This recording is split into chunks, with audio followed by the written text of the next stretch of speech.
Damos gracias a Dios nuevamente por esta maravillosa oportunidad que nos da de poder hablar de su palabra y poder saludarle a usted que realmente está expectante y pendiente de lo que podamos nosotros hablar, no de nosotros, sino del Señor Jesucristo. Y realmente no podemos empezar de otra manera más que alabando y glorificando el nombre del Señor, porque gracias a Él, gracias a esta vida maravillosa que nos da, nosotros podemos hablar de su palabra y exaltarlo en el nombre de nuestro Padre Celestial. Así que vamos a orar y vamos a pedirle al Señor por las peticiones que tenemos y las necesidades y por las situaciones que usted pueda estar pasando para que Dios en medio aún de esta batalla, en medio de esta lucha, le pueda dar ese refrigerio, le pueda dar esa paz que sobrepasa todo entendimiento y que usted pueda vivir y estar reposado. Padre Santo, en el nombre de Jesús, te agradecemos sobremanera esta linda oportunidad que nos das nuevamente de dirigirnos a todas aquellas personas que tienen el anhelo de escuchar tu palabra, un consejo de parte tuya, una reflexión, Señor. Y en el nombre de Jesús yo te pido que toques sus corazones y las peticiones y las necesidades, pues las ponemos delante de ti porque reconocemos que eres el único que puede arreglarlas. En el nombre de Cristo Jesús, te damos gracias, oh Dios del cielo. Amén. En esta oportunidad vamos a hablar de un pasaje maravilloso que se encuentra en el capítulo número 24 del Evangelio según Lucas. Y aquí podemos ver en estos versículos cómo la fe de uno puede menguar, cómo uno, a pesar de que tal vez ha tenido años escuchando la palabra del Señor, si nosotros no estamos atentos y Dios no nos regala la suficiente fe, porque la fe no es nuestra, es del Señor, y Él nos da esta fe para que todo es de Dios. Pone fe para que nosotros podamos creer en Él, y esta fe es la que nos sigue fortaleciendo y haciendo que nosotros caminemos en pos de la palabra del Señor y en pos de Cristo. Y entonces en el versículo número 13 de Evangelio según San Lucas, capítulo 24, dice la palabra en el nombre de Jesús. Y he aquí que aquel mismo día, dos de ellos, dos discípulos, iban a una aldea llamada Emaús, que estaba como a 11 kilómetros de Jerusalén. Esto aquí menciona eh, algunos números, menciona el 2, menciona el 11, y estos números en la Biblia también algo nos manifiestan, algo nos dice, y aquí dice que aquel mismo día, dos de ellos, dos ya estamos hablando de un número que significa testigo, que significa testimonio, y por eso miramos acá que habla de dos personas. Iban a un lugar que se llama Emaús y que está como a 11 kilómetros de Jerusalén. Jerusalén significaba la casa, significaba el lugar donde realmente el Señor fue crucificado. Y entonces dice aquí la palabra que estas personas iban a una aldea, dos personas a las cuales menciona aquí la palabra, dos de ellos, dice, iban a una aldea llamada Emaús, que está como a 11 kilómetros de Jerusalén. Emaús, una de sus referencias y una de sus traducciones de Emaús significa fuente de aguas termales. Seguramente le pusieron así porque seguro había aguas tibias, ahí aguas termales es lo que está diciendo. Y esto nos habla espiritualmente. ¿Por qué nos habla espiritualmente? porque significa que esta gente estaba buscando las aguas tibias. Y la palabra del Señor habla en el libro de Apocalipsis acerca de los tibios. ¿Quiénes son aquellos o aquellas personas a las cuales se refiere la palabra cuando habla tibios? Fueron personas que en un momento estuvieron ardientes y debido a las situaciones y a las experiencias y a las eh, manifestaciones que han podido pasar, su relación con el Señor se ha enfriado.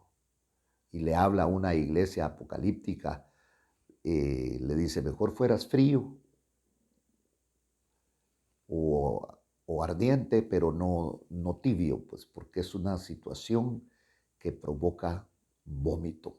Y entonces estos discípulos, 11, también es una situación, estaba como a 11 kilómetros. 11 es un número que habla de desorden. Eso es lo que señala en la Biblia. 11, desorden. Por eso, cuando acordémonos que Judas eh, era de los 12, pero cuando Judas se ahorca, entonces quedan los 11 discípulos y tienen que escoger un discípulo más para que 12, que significa número de gobierno, y el gobierno de Dios se asiente en aquellos hombres, tienen que escoger a otro para que sustituya al que murió bajo el precio de la infamia, dice la palabra del Señor, que fue cometida. Y entonces ya cuando habían 12 allá en el libro de los Hechos, podemos ver estos 12 que fueron escogidos, más uno es separado, otro viene y toma su lugar, y entonces 12, que significa número de gobierno, eh, es establecido por el Señor en estos hombres. Viene algo que estaba siendo detenido, la presencia del Espíritu Santo sobre aquellos 12 hombres que tipifican un gobierno, el gobierno de Dios. Aquí podemos ver que ellos iban a Emaús, dice aquí la palabra, ya dijimos, fuente de aguas termales, y estaba como a 11 kilómetros de Jerusalén. Se estaban alejando de la casa. Cada vez presa, ellos se estaban alejando, como muchos a veces podemos alejarnos de la casa, de la fuente. Ellos cada vez iban más lejos y más lejos y más lejos, a tal grado de que iban a Emaús, que estaba como a 11 kilómetros, alejándose de Jerusalén. Cuando se estaban alejando, estas personas conversaban entre sí acerca de todas estas cosas que habían acontecido. Aquí podemos ver que había un debilitamiento en ellos, pero no un debilitamiento físico, sino su fe estaba cada vez más débil, debilitados en su fe. Cuando el cristiano es debilitado en su fe, se va alejando. Cuando el cristiano está siendo debilitado, se va apartando, va buscando entretenciones, va buscando sus viejas amistades, va buscando parte de su vieja conducta dentro del debilitamiento. Y estos pues conocían probablemente Emaús y decían, ¿a qué iban a Emaús? Tal vez iban a darse un chapuzón ahí en esas fuentes de aguas termales que habían para sacarse el estrés, para sacarse todo esto. Se estaban alejando de la casa, se estaban alejando de la fuente, y entonces conversaban entre sí acerca de todas estas cosas que habían ocurrido, porque estas cosas definitivamente habían debilitado su fe. El Señor les había dicho que Él iba a poner su vida, pero que al tercer día la volvería a tomar. Está hablando de la resurrección. Estos hombres pudieron ver cosas tremendas, vieron la multiplicación de los peces, la multiplicación de los panes, vieron cómo el Señor liberó gente de que estaba endemoniada, vieron cómo el Señor hizo sanidades y se la pasaban de experiencia en experiencia con el Señor y estaban asombrados y estaban anonadados y probablemente gritaban gloria a Dios y gritaban aleluya cuando estaban con el Señor. Pero recordemos que esto era una preparación que Dios les estaba dando a ellos porque iban a ser los hombres que iban a estar delegados para transmitir el mensaje del Evangelio. El Señor todavía tenía que manifestarse para decirles, vayan pues y hagan discípulos de todas las naciones. Y les van a enseñar dice, y propónganles que se bauticen en el nombre del Padre, del Hijo y del Espíritu Santo. De una vez les da el mandato, les da la orden de cuál es la manera de poder bautizar a la gente. Van a bautizar en el nombre del Padre, en el nombre del Hijo y en el nombre del Espíritu Santo. Y luego de que sean bautizados, claro, para poder ser bautizados, la gente tiene que reconocer a Cristo como Señor y como Salvador. Y el primer paso de obediencia después de recibir a Cristo es el bautismo. Y luego viene la enseñanza y les van a enseñar todo lo que yo les he enseñado. Y aquí iban estos discípulos, debilitados, conversaban entre sí acerca de todas estas cosas que habían acontecido. Ahora estaban debilitados en la fe. Cuando uno se debilita en la fe, por uno pasan pensamientos ajenos a la palabra del Señor, como que creyera que lo han engañado, situaciones realmente que extremas que muchas veces pensamos, y ellos debilitados en su fe platicaban y ahí estaban como que se sintieron engañados porque ellos no esperaron el acontecimiento de la resurrección de Cristo, sino debilitados en su fe cuando vieron al Cristo allá crucificado, sangrante, con su cabeza definitivamente hacia abajo, porque ya no la podía mantener erguida, puesto que Él había entregado su vida en esa cruz, no se la quitaron, Él la entregó. Y ahí estaba aquel Cristo sin fuerza, aquel Cristo inerte, aquel hombre en el cual habían creído tanto y estaban felices, del cual convivieron 3 años y medio. Y en esos 3 años y medio vieron cosas maravillosas y vieron la gloria de Dios a través de Cristo Jesús. Pero cuando viene este acontecimiento, no sé qué ideas habían pasado por su pensamiento, quizá ideas de que el Señor iba a conquistar el reino literalmente y que quizá con armas, pero no era esa la propuesta del Señor, no lo entendieron. Y entonces estos hombres, dice, que mientras debilitados en su fe conversaban entre sí de las cosas que habían acontecido, como quien dice, mira, yo por un momento sí, yo creí verdaderamente lo que el Señor nos estaba diciendo, pero este es el tercer día y Él dijo que iba a resucitar y no resucitó. Y yo creí en lo que nos había dicho, conversaban, discutían entre sí y Jesús dice que se acercó a ellos y caminaba con ellos. Qué lindo porque aquí podemos ver en esta manifestación donde dice que mientras conversaban y discutían entre ellos mismos, Jesús se acercó y caminaba con ellos. Siempre Jesús está buscando al hombre, siempre Jesús se está acercando al hombre cuando el hombre está ensimismado. Pero sus ojos, dices, estaban velados para que no le reconocieran. Esto está precisamente hablando aquí que sus ojos estaban impedidos, algo que vino del cielo, algo espiritual, hacía que ellos no le reconocieran con los mismos ojos. Dice, estaban impedidos sus ojos para que no le reconocieran. Entonces el Señor se les acercó. Siempre esto manifiesta, siempre Dios buscando al hombre. No es el hombre el que busca a Dios. Dios buscando al hombre. No para esclavizarlo, sino para libertarlo, para perdonarle de todas sus acciones y para perdonarnos de todos los pecados. Y entonces ellos estaban discutiendo, sus ojos estaban velados, impedidos, para que no le reconocieran, y él les dijo, ¿qué están discutiendo? ¿Qué son estas discusiones que tienen entre ustedes mientras ustedes van caminando por aquí?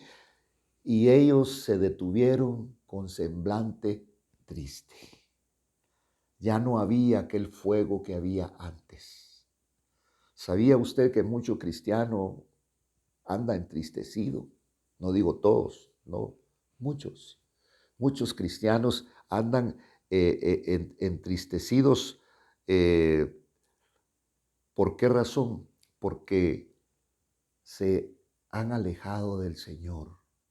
Pueden estar en el culto, pueden estar en la iglesia, pero se han alejado espiritualmente del Señor. Y cuando se han alejado del Señor hay discusiones. Y Dios, Cristo Jesús, les dijo, ¿qué discusiones son estas que tienen entre ustedes mientras van caminando? Mientras la vida continúa, mientras el sistema sigue manifestándose, y ellos se detuvieron con semblante triste. La tristeza, por eso en la carta a los Filipenses es una carta que se conoce como la carta del gozo, porque ahí Pablo manifiesta alegría, manifiesta gozo y habla que el gozo del Señor nuestra fortaleza es. Habla aquí. Y entonces al separarse del Señor, dice, mire, se detuvieron con semblante triste. Iban a Emaús a vacacionar, a darse una ducha, a darse un chapuzón, pero lo que necesitaban no era pasear, sino era la presencia del Dios del cielo, la presencia del Señor Jesucristo, porque esto les había traído alegría. No tenían grande abundancia, pero cuando tenían necesidad de comer, el Señor multiplicaba los panes, el Señor multiplicaba los peces, había comida. Y todas estas cosas, habían sanidades, había alegría, pasaron por tormentas tremendas que ellos en la barca, aquellas tormentas, aquellas olas tan grandes que trataban de darle vuelta a la barca, y el Señor iba ahí y le habló a la mar se aquietó y todo volvió a la calma, experiencias que habían tenido con el Señor. Pero ¿de qué valían esas experiencias en este momento? Como las experiencias que has tenido tú, como tú que has sido sano tal vez de alguna enfermedad, de un cáncer, de un tumor, de una operación de corazón y tantas otras cosas. Te sacó de la cárcel cuando todo realmente estaba contra ti, contra todos los pronósticos. Dios abrió las puertas de la cárcel y te sacó y glorificabas al Señor. Pero mucha de esta gente a estas alturas están alejados, están embebidos en otras cosas para que entendamos cómo estaban ellos. Se detuvieron con semblante triste. Y respondiendo uno de ellos, llamado Cleofas, le dijo, ¿eres tú el único visitante en Jerusalén que no sabe las cosas que en ella han acontecido en estos días? Entonces Jesús, humildemente entrando en conversación con ellos, porque lo que quiere el Señor aquí al aparecerse, al tener una nueva experiencia o al fortalecer las experiencias que habían tenido, que te vuelvas de todo corazón de donde estás. Tal vez estás pasando por un fracaso matrimonial, Tal vez estás pasando por la muerte de uno de tus seres queridos, que en este momento que estamos viviendo no es extraño. Se ha muerto el padre, se ha muerto la madre, se ha muerto un hijo, se ha muerto un familiar querido, se murió un pastor, se murió un evangelista, porque esta enfermedad no hace acepción de persona. Y entonces él le dijo, ¿qué están hablando? Y ellos se le quedaron viendo y le dijeron las cosas referentes a Jesús el Nazareno. Este Jesús Nazareno que fue un profeta, poderoso en obra y en palabra delante de Dios y de todo el pueblo. Fue, dice. Están hablando en tiempo pasado, fue un profeta. ¿Y qué es lo que trae profeta? Palabra del Señor. Y cómo los principales sacerdotes y nuestros gobernantes le entregaron a sentencia de muerte y le crucificamos. Pero Él nos dijo que al tercer día iba a resucitar. Porque recordemos, esta es la piedra angular que hace la separación, porque mucha gente no cree en la resurrección. Y entonces, incluyendo estos discípulos, aquí podemos ver que es necesario recibir este testimonio. Y entonces, como los principales sacerdotes, como nuestros gobernantes, le entregaron a sentencia de muerte y le crucificaron. Y él dice, mire, le crucificaron, pero nosotros esperábamos que Él era el que iba a redimir a Israel, pero además de todo esto es el tercer día desde que estas cosas acontecieron. Entonces aquí está hablando de la redención de Israel, porque ellos creían que la redención iba a ser bélica, que se iba a pelear, que se iba a formar un ejército, pero el Señor allá en el libro eh, de Zacarías habla de que no es con espada, que no es con ejército, mas por su Santo Espíritu. El Señor vino a libertar a los cautivos y los vino a libertar precisamente de un gobierno oscuro, de un gobierno de tinieblas, de un gobierno diabólico que nos envolvió, que nos esclavizó durante años a través de alcoholismo, a través de sexo, a través de odio, a través de drogas, a través de tantas situaciones que Él ha usado, pero Cristo apareció en nuestra vida para hacernos libres. Y por eso la palabra se cumple, dice, el Hijo os libertare, seréis verdaderamente libres. ¿Por qué si el Hijo os libertare? Porque atrás del alcohol hay una serie de situaciones. Tu único problema no es el alcoholismo. El alcoholismo es la bandera que se nota, el sexo es la bandera que se nota. Hay otras cosas horribles que se mueven en el corazón del hombre que Dios viene a sanar. Y por eso vemos nosotros aquí que estos estaban hablando con desilusión. Y entonces están diciendo, pero nosotros esperábamos que Él era el que iba a redimir a Israel. La nación esperaba un Mesías que los libertara de la esclavitud de Roma e inaugurar el prometido reino mesiánico. Y también los discípulos esperaban esto de Jesús hasta el momento en que fue arrestado.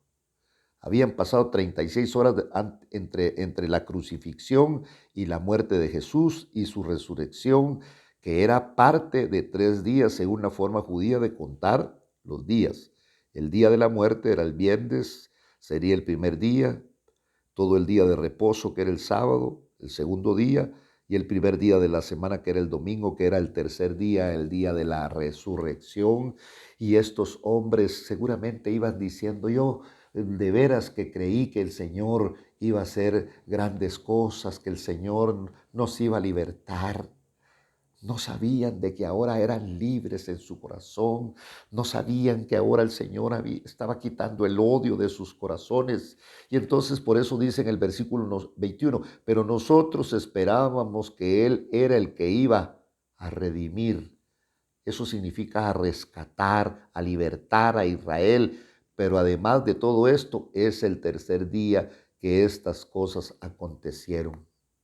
Y también algunas mujeres de entre nosotros nos asombraron, pues cuando fueron de madrugada al sepulcro no encontraron el cuerpo y vinieron diciendo, que habían visto una aparición de ángeles que decían que él vivía. Algunas mujeres dijeron, deben de estar chifladas, y algunos de los que estaban con nosotros fueron al sepulcro y lo hallaron tal como también las mujeres habían dicho, pero a él no lo vieron. ¿Qué fue lo que vieron?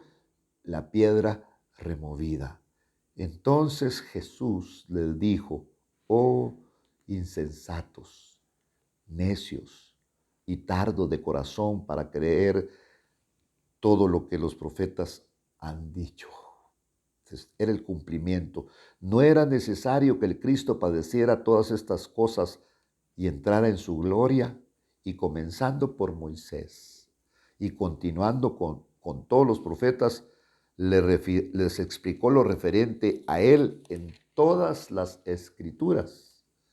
Y ellos todavía no sabían quién era este visitante, y se acercaron a la aldea donde iban. Él hizo como que iba más lejos, y, y ellos le invitaron, le instaron diciendo, quédate con nosotros, porque está atardeciendo y el día ya ha declinado, y entró a quedarse con ellos.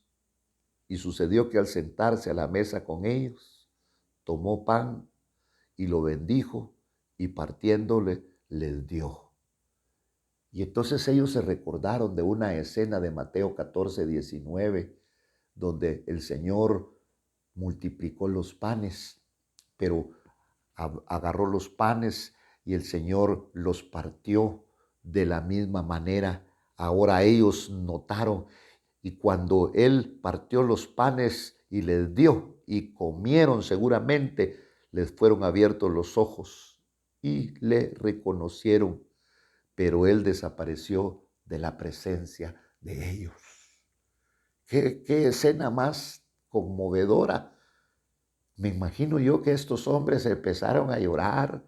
Yo me imagino que estos hombres empezaron a alabar al Señor y se dijeron el uno a otro, no, oiga, aquellos que estaban tristes, aquellos que estaban decepcionados, aquellos que habían creído que habían sido engañados, ahora se decían el uno a otro, mira fulano, mira sutano, no ardía nuestro corazón dentro de nosotros. Oiga, qué maravilloso es cuando nuestro corazón se enternece, qué maravilloso es cuando nuestro corazón se vuelve sensible mientras nos hablaba en el camino, cuando nos abría las escrituras, nuestro corazón. No te dieron ganas de abrazar a ese visitante, no te dieron ganas de abrazar a ese hombre que nos hablaba, y ese hombre era nuestro Señor Jesucristo, que había resucitado. La prueba de que el Señor ha resucitado eres tú. La prueba de que el Señor ha resucitado soy yo, que nos ha cambiado por completo la vida. Por eso es que tú y yo necesitamos tener un encuentro personal con el Cristo de la gloria, porque es lo que cambia. La religión no cambia. El único que cambia se llama Jesucristo, porque Él es el mismo de ayer, de hoy y por los siglos de los siglos. Y nosotros hemos tenido un encuentro personal con el Señor como estos lo tuvieron. Mientras nos hablaba en el camino, cuando nos abría las escrituras, no ardía nuestro corazón. Por eso cuando nosotros vamos y escuchamos la palabra del Señor y oímos esa palabra nos hace gritar gloria a Dios. Esa palabra nos hace gritar aleluya, porque hay algo adentro de nuestro ser que ha puesto el Señor, que es la presencia maravillosa del Espíritu Santo, que nos hace asentar que lo que están hablando de las Escrituras es una gran verdad. Únicamente Dios puede hacer feliz al hombre. Dios no son los bienes, no son las cosas, no. Es Dios a través de Cristo Jesús, bajo la inducción del Espíritu Santo, que puede hacer feliz al hombre. Tienes que tomar tu decisión, vuélvete a Cristo, vuélvete a Él. Reconoce al Señor como Salvador de tu vida y confiésalo con tu boca, porque con el corazón se cree para justicia, pero con la boca se confiesa para salvación. Que el Señor te bendiga grandemente. y que tengas tú un buen descanso. En el nombre de Jesucristo, te damos gracias, Señor. Amén y amén.